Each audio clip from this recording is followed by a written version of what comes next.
YTTA. Ya tanya-tanya aja.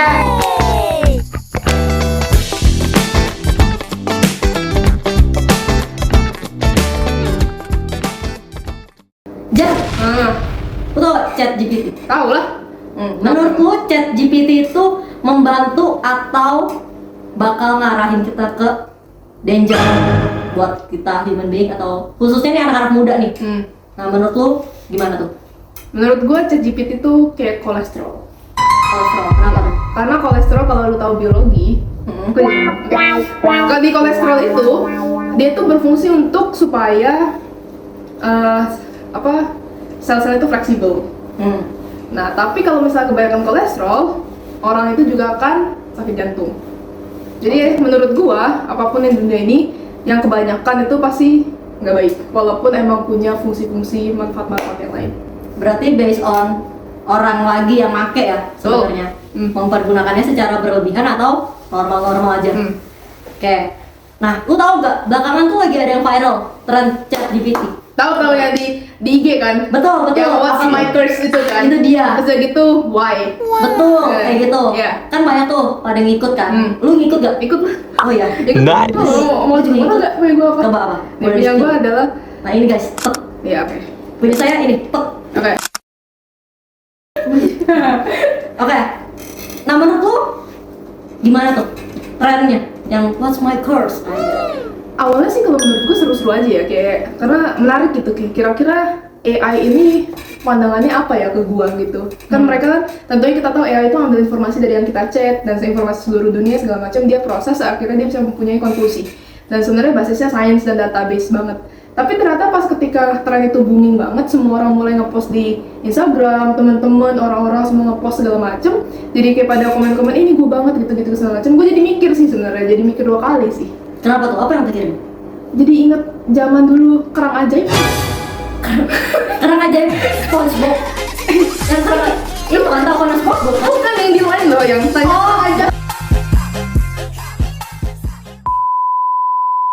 Iya. Tanya kerang ajaib boleh nggak aku pacaran sama orang ini? Oh iya tahu zaman. Terus jawabannya ya tidak mungkin.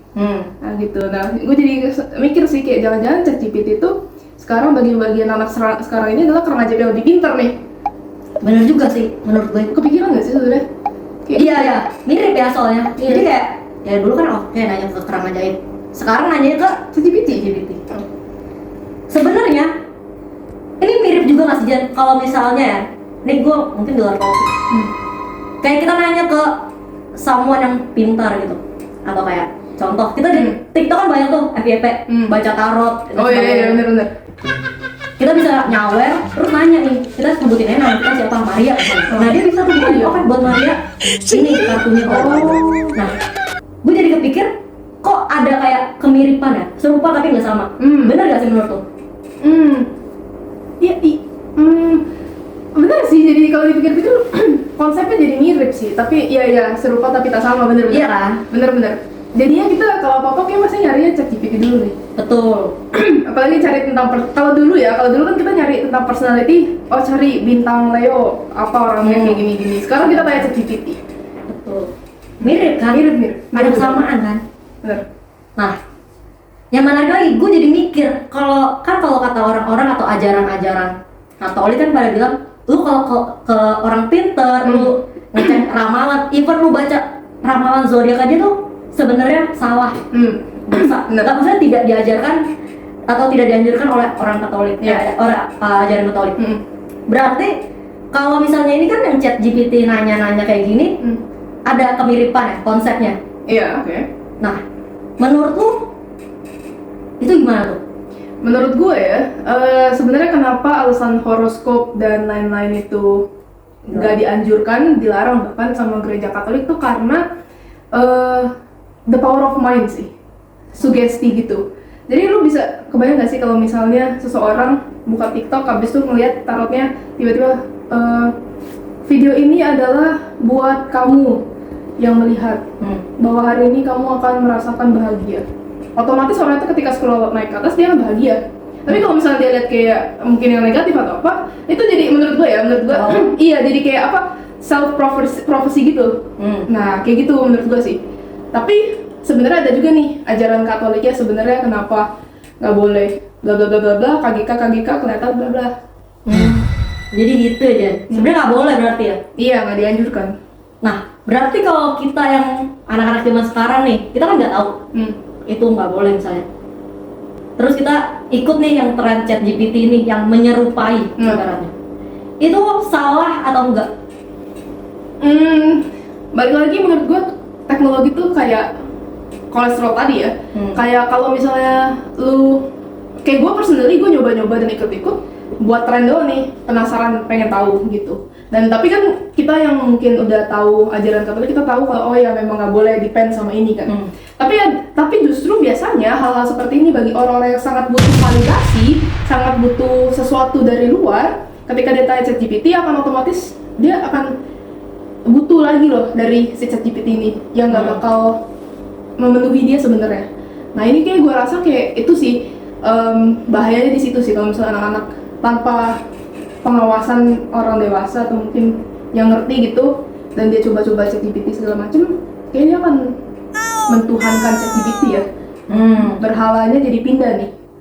Berarti sebenarnya ChatGPT ini nggak salah. Enggak. Tapi orangnya yang make itu intensinya apa dulu? Atau gimana? Menurut gua malah biasanya setan bisa pakai celah sih. Oke. Misalnya lu lagi lonely, mau ngobrol sama ChatGPT, terus dikasih tahu hal-hal yang ya duniawi pasti kan. Semoga ChatGPT nanti pinter dia bisa kasih info Katolik segala macam. But anyways, ya itu sebenarnya bisa buka celah aja. Jadi emang harus hati-hati aja. Kayak uang aja sih. Kayak lu butuh uang kan sebenarnya. Ya. Dan kayak kita butuh ChatGPT sebenarnya. Tapi kayak gimana caranya kita bisa kontrol uang itu? Gimana caranya kita bisa kontrol ChatGPT jangan sampai ChatGPT yang kontrol gua gitu. Poinnya sekarang sepakat ya kalau tren itu nggak salah sebenarnya. Enggak salah. Jadi nggak ada yang kayak apa itu tren itu berarti dosa, sama sekali nggak. Enggak. Iya kan? Enggak. Gereja Katolik aja ikut tren teman-teman. Dari 2000 tahun lalu sampai sekarang gereja Katolik terus-menerus memperbaharui diri. Kenapa? Karena kita adalah umat Allah dalam Roh Kudus yang selalu dalam pembaharuan. Jadi jangan takut untuk ikut tren pembaharuan karena semua yang terjadi pasti ada kebaikannya. Sama kayak ChatGPT ini. Orang bilang ChatGPT itu jahat, jelek, dan lain-lain. Menurut gue ini helpful. Ini bisa jadi tool, bisa buat bantu kita pelayanan, bisa bantu kita belajar segala macem. Tapi tentu balik lagi teman-teman, kalau pakai ChatGPT harus pakai. Kembali lagi bersama kita YTTA. Ya tanya-tanya aja. YTTA, ya tanya-tanya aja.